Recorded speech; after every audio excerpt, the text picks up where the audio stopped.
The Ghost Legion, the Emperor's infiltrators, spies, saboteurs, and spec ops masters, are the most enigmatic of the Space Marine legions. Little is known about them, and little was ever known about them, even by the other Adeptus Astartes legions and their Primarchs. But this is by design. For most legions, it is easy enough to talk about them and not really have to delve into their Primarch and his nature. But the Ghost Legion, later to be known as the Alpha Legion, is a bit different in that one of their main tropes is everyone in the Legion using augmentation and psycho-conditioning to basically be Alpharius. Anyone in the Legion could assume the role of the Primarch, and being the largest of Astartes, where Alpharius and Omegon were the smallest of Primarchs, it basically resulted in them effectively having an entire Legion who could go anywhere and at least claim to speak with the voice of a son of the Emperor. And this is not something that any of the other legions can do. That, coupled with the Alpha Legion's penchant for disguising themselves as other legions and warbands, often wearing the colors and livery of their opponents to sow confusion, means that they can be anywhere, at any time, whether you know they are there or not. From the lowliest legion serf, or even servitor, all the way to the Primarchs, the who's who of the chapter is always obscured behind a smokescreen of cleverly interwoven truth and lies. But this goes even doubly for their motivations. So what is it they want, and what is it that they've done, and are they still a cohesive whole? Or are they simply like so many of the other Chaos Legions, and are now just a panoply of disparate warbands, each with their own non-sequitur agenda? Today I'm going to look into the truth and lies of the Alpha Legion, and take a look at what they have done, both during the Age of Darkness and in the current Warhammer 40K timeline. The main focus is on the events of the books Legion by Dan Abnett, Renegades Harrowmaster, and Alpharius' Primarch novel Head of the Hydra, both by Mike Brooks, and my favorite of all, the recent Alpha Legion novel Shroud of Night by Andy Clark. So, without further ado, the Alpha Legion first makes its appearance in the 7th book of the Horus Heresy, Legion by Dan Abnett. This is the description from the book cover. A great war is coming, and it will engulf the Imperium of Man.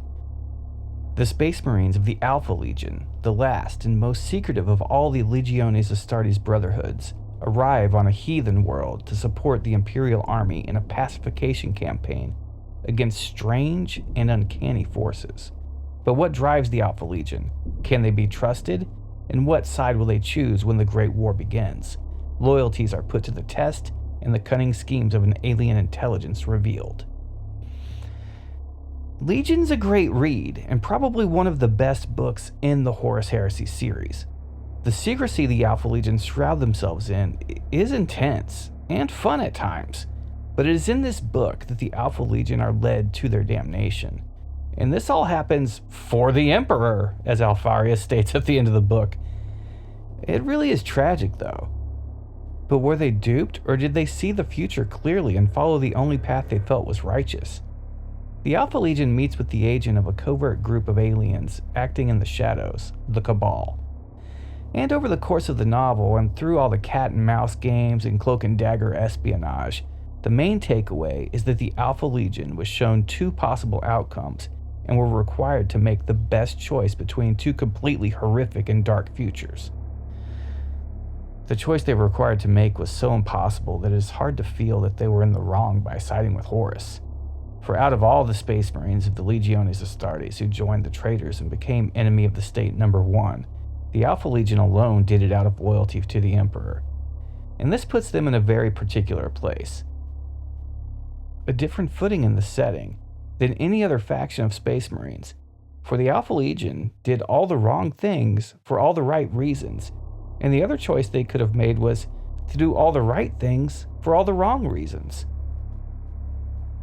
But, being the absolute total badasses they are, the twin Primarchs of the Alpha Legion hatch a plan to forge their own future, to take hold of fate itself and play both sides. They could influence events covertly, trying to change the fate that the Cabal revealed was so inevitable. Ultimately, the Cabal's plan failed, though, and the future they saw fell apart as Horus was defeated and the Emperor was interred upon the Golden Throne. So the heresy ended with the Alpha Legion alone of all the traitors staying behind and not fleeing the galaxy, but hiding and working in the shadows and behind the scenes covertly. Something they are masters of, even exceeding the Raven Guard in their capabilities of infiltration and subterfuge. And for 10,000 years, they have waged a long war from within the borders of the Imperium. They have fought Chaos and Imperial forces alike, and they have repeatedly been both the bane of humanity and the instrument of the Emperor's justice in a galaxy that hates them. The Cabal showed Alpharius and Omegon the future of Horus's treachery through the Acuity, and how it would consume the galaxy in the greatest civil war humanity has ever known. But the choice they were offered was to side with the Emperor and he would win, and ultimately Chaos would grow in the warp and eventually come through and hungrily consume the galaxy in eternal war, or to side with Horus. And if Horus won, then he would eventually turn upon humanity, sparking an even greater war that would consume all of mankind and eventually lead to the extinction of humans entirely. But Chaos, no longer powered by the collective consciousness of humanity, would starve slowly and eventually die. Thus, the Emperor's greatest foe would be defeated at the expense of all of mankind. The novel leads us to believe that they chose to side with Horus, but many other clues throughout the heresy lead us to think that maybe they were secretly just loyal all the time and were infiltrating Chaos. And it is at this point where what they're doing, and if they are even cohesive, comes into question, as there are even reports that Alpha Legionnaires led by Omegon slaughtered Legionnaires under the command of Alpharius. It seems the twins may have split the force to hedge their bets, that perhaps one stayed loyal and one truly turned traitor. But it is during the heresy and the scouring that followed that the Alpha Legion seems to have become a bunch of barely associated, disparate warbands, with as many agendas and loyalties as there were individual heroes, as the Legion calls their subfactions. And to me, this is the playing out of something the Cabal's spokesperson, or spokesbug, the insectoid alien Galatro, says to the twin Primarchs before the Cabal reveals the secrets of the Acuity to them. He says, "Cut off one head, and two shall grow in its place." When I was first reading this, I assumed that Galatro was talking about the Primarchs, and how Omegon came to be. That perhaps Alpharius had been killed, and his Primarch power was both that he is a perpetual, but also the literal power of the Hydra from mythology. It did have many heads to start, but when Heracles, or Hercules, depending on if you're doing Greek or Roman mythology, severed one of the heads, two more would grow from the wound. Thus he had to cut a head and cauterize the wound with a torch and roll a boulder over the neck to subdue the Hydra. And he had to do this for each head. So I was like thinking, this is Galatro revealing how they have watched Horus and Alpharius closely, as they are the most important Primarchs. And indeed, they are said to be the one who starts all the shitstorm, Horus, and the one who ends it, Alpharius.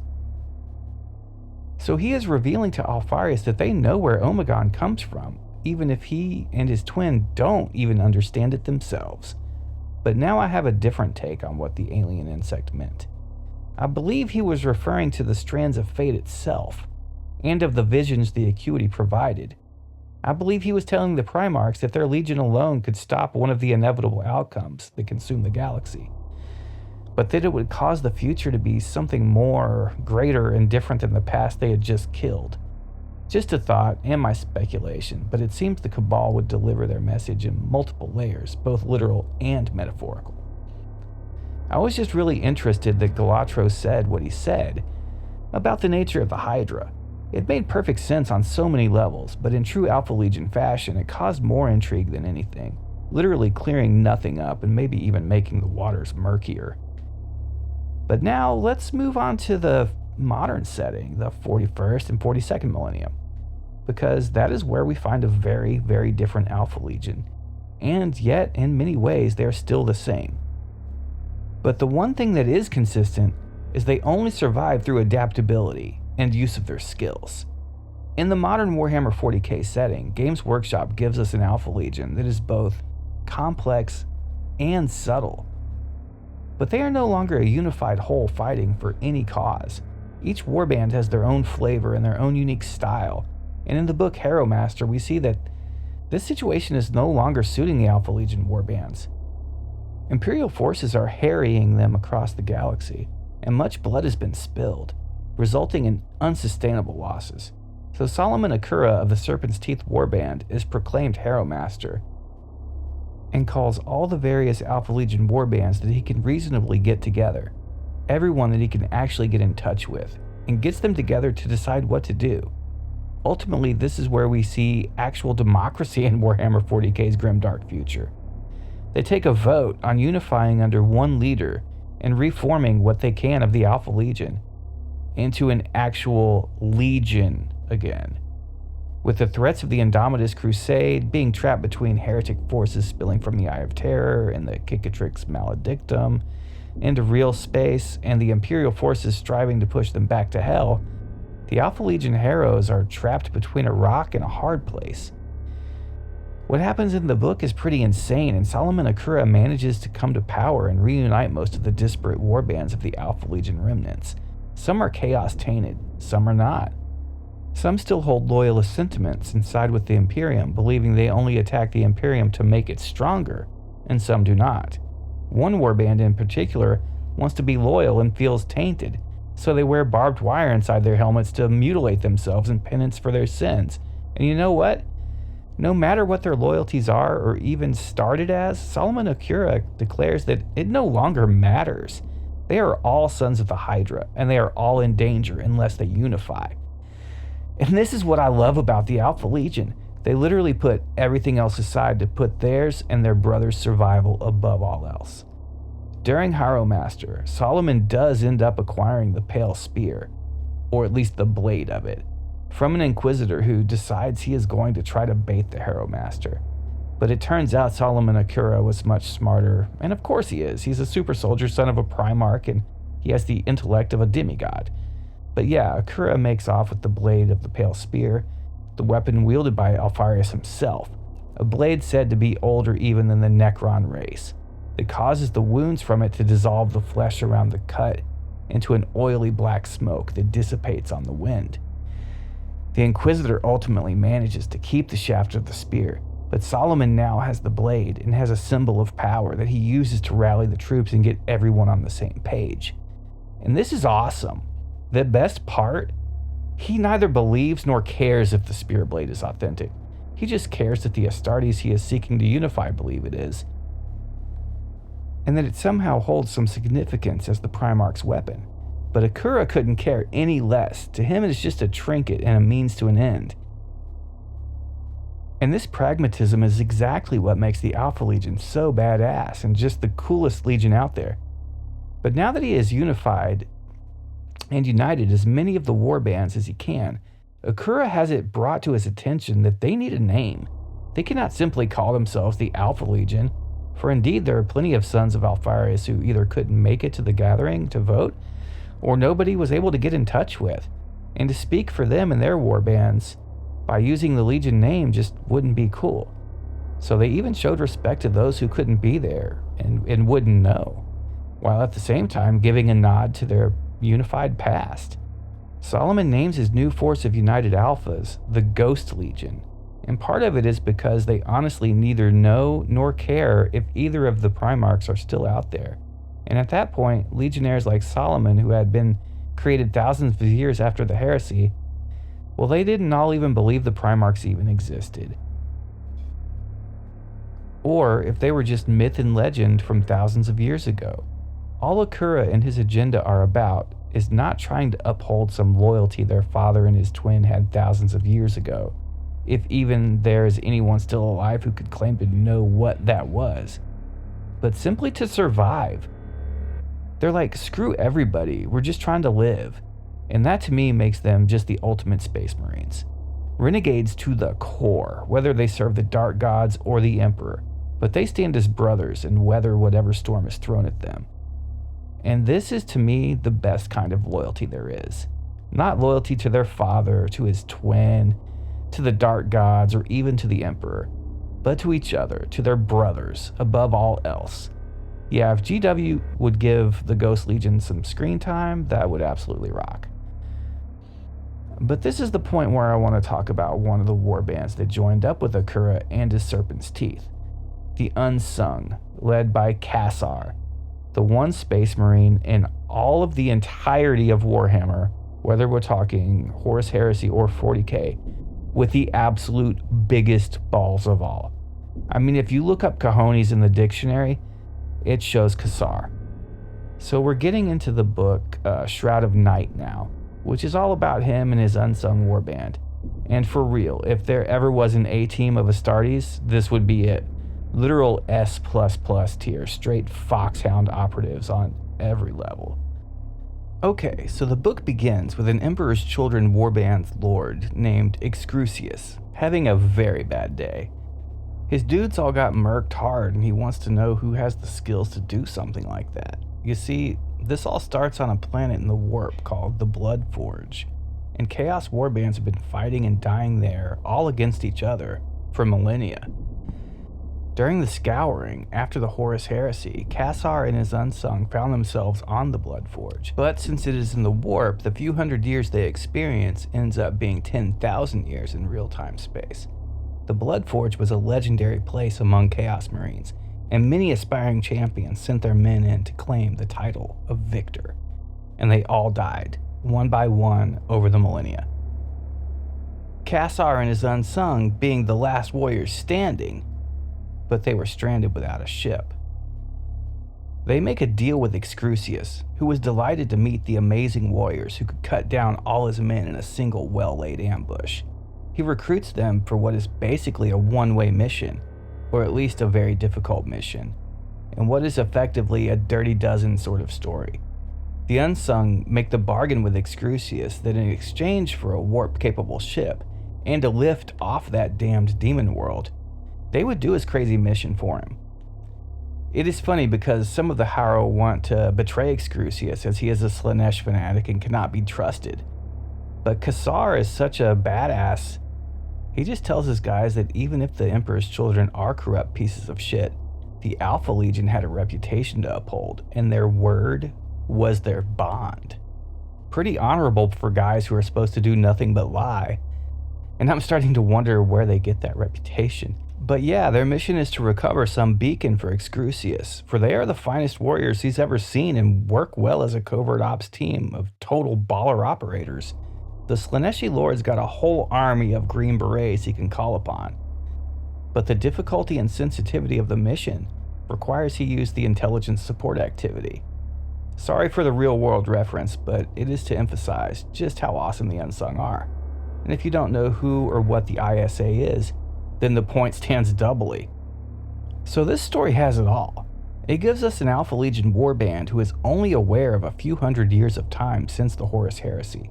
Marines who would have known Alpharius and Omegon personally and fought beside them, but they've seen what happened to the other traitor legions and are disgusted by it, for the most part. There are those who are very much wanting to sell out to the Chaos Gods, believing they have earned the boons that the gods would bless them with and the power they've deserved 1,000 times over should be claimed. And it can be said that centuries fighting in the warp have corrupted every single member of the Unsung in one way or another. But for the most part, it is all just mutations. They, unlike almost any other unit of Chaos Space Marines, are their own men. They serve no one and hate both the Dark Gods and the Corpse Emperor with equal disdain. And that brings them into conflict with every other faction they encounter in this book. World Eaters, Sisters of Battle, Imperial Fists, and the local Imperial Guard regiments all make a presence in this book, which ends in the most epic showdown in any Warhammer 40K book I've ever read. It isn't the one-on-one sort of fight we see on the Vengeful Spirit where the Emperor of Mankind and Horus have their final battle. This is a full-on, over-the-top, cage match style total brawl. I'm surprised Patrick Swayze didn't make an appearance. And in this fight, Kassar delivers the single most badass line possibly ever uttered by a Space Marine. Karn the Betrayer has been harassing everyone he comes across through the entire book, just an unstoppable force of nature. And he's so torqued up on Khorne's warp juice that the air around him is a coalescing mist of blood that is undulating in and out of real space and warp space and gating demons in. The guy's slaughtered hundreds by this point in the story, and he's coming right after Kassar and the Unsung during the climactic battle. And I mean, there's been Imperial Fists and Sisters of Battle and Imperial Guard all fighting Bloodletters, Cultists of Khorne, and World Eaters led by Karn. Hell, even a Bloodthirster. And that's when Excrucius's betrayal becomes super apparent. Long and the short of it, the cultist that the Emperor's children lords sent along with the Unsung on the mission was possessed by a greater demon of Slaanesh. And not much after the Loyalist forces deal with the Bloodthirster, but a keeper of secrets is in their midst. Kassar and the Unsung use the anarchy and chaos of the moment to make their stand and shoot anything that comes near, as neither side expected to see a unit of Alpha Legion there fighting anyone, especially holding their own. And that is when we find Karn charge right at the Unsung and just butcher his way to them, slaying everything in his path. He cuts down one of the Unsung and wounds Kassar pretty badly almost immediately, but the Unsung's leader holds his own in the fight, which honestly pisses Karn off. Kassar even gets some pretty good blows in on Karn, who has to stop for a second and literally ask, "Do you know who I am?" And Kassar says yes. And Karn is finding him to be an actual worthy opponent and wants to know whose skull he's about to take, which honestly is part of that aspect of Khorne that comes from him being a god of honor, not just skulls. Karn legitimately sees the act of battle as religious, and killing an honorable opponent, especially one with skill, should be an act of reverence. But Kassar just stands his ground and readies his stance, and in the single most baller line ever delivered in a 40K novel, he says, "I am Alpharius, and I am your death." I hadn't been that choked up by testosterone overdose since John Rambo shot that guy in the chest with an explosive arrow back in '85, and the entire theater exploded to their feet in a roar, as America got revenge for the Vietnam War all in one cinematic moment. But I digress. Yeah, Kassar and his Unsung are from the Heresy era. 10 of them live after the end of Shroud of Night, out of the 100 Unsung who started on Bloodforge. Probably the single hardest space marine ever written. The guy goes toe-to-toe with Karn and knows he's going to die. Still puts himself between the unstoppable force that is the Betrayer and his men. And this is where it gets real fun. The Imperial Demon Saint, Celestine, shows up and is battling the Slaaneshi Greater Demon, and Karn sees her and literally just stops attacking Kassar and breaks off to go kill Celestine. It is like he was completely distracted by the shiniest thing in the room, and the Betrayer absolutely massacres Celestine. It is absolutely brutal and literally one of the most gruesome things I've ever read in Warhammer. It was absolutely awesome. But what is revealed in Celestine's dying thoughts is that she's happy to come there and die, as it was the Emperor's will, and that the Emperor had told her to make sure the beacon fell not into the hands of the World Eaters or the Emperor's children, but if it was much better for it to fall into the hands of the Alpha Legion. An Imperial Saint sacrificed her life so that the Alpha Legion could succeed on their mission because the Emperor told her to do so? Let that set in. I cannot stress just how good these books are and just how awesome it makes the Legion out to be. But this is where I want to give my opinion on what this all means and where it's going. I think they're going to bring the Alpha Legion back in a big way. There are more and more references to them showing up in the lore, and much more has happened recently in the novels that I have not touched upon in this video, as it is the subject of future videos. But I do believe Games Workshop is planning to make the Alpha Legion, and hopefully that huge force of it now unified as the Ghost Legion, a much more prominent player in the Warhammer 40K setting going forward. And I do believe they will be returning Alpharius and or Omegon to us soon enough. And I know there's a Space Marine claiming to be Alpharius in the most recent Beckwin novel. Now I'm just reading the first one at the moment, and it will be a minute before I'm done with the second one. But when I am, I promise to come back and let you guys know what I think. It would certainly be no surprise to me at all if Alpharius was hiding out as a regular Space Marine and assisting the Inquisition. Although with the Alpha Legion it is just as plausible that it really is just an Astartes using his Primarch's name. But out of all the legions and all the Primarchs one could rep, especially when fighting alongside Loyalists, to represent the Alpha Legion in the 42nd Millennium is absolutely insane. To me that says that it actually is either the real Alpharius or the real Omegon. And what they're doing is so top secret it is a matter only Inquisitor Lords might be privy to, if anyone.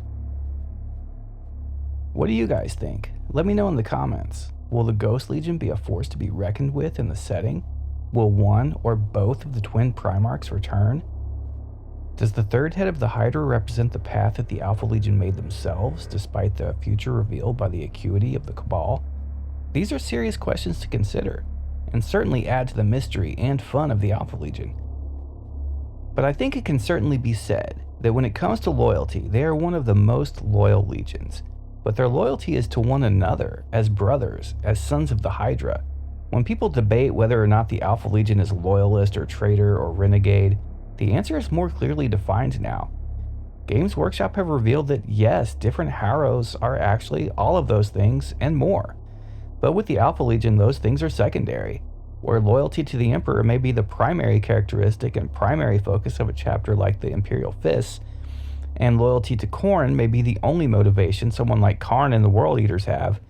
Even if an Alpha Legionnaire has those sort of things in his personal life, he isn't bringing it along and making it more important than his Legion and his brothers. They always come first.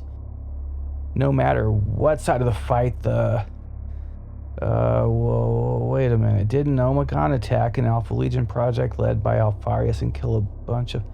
Yes, he did, and yes, it mattered at the time, but no, it doesn't matter now. All that matters now is the survival of the Hydra. Both the Imperium and Chaos know they are out there, and the Alpha Legion is backed into a corner without any allies. Another reason I totally love them.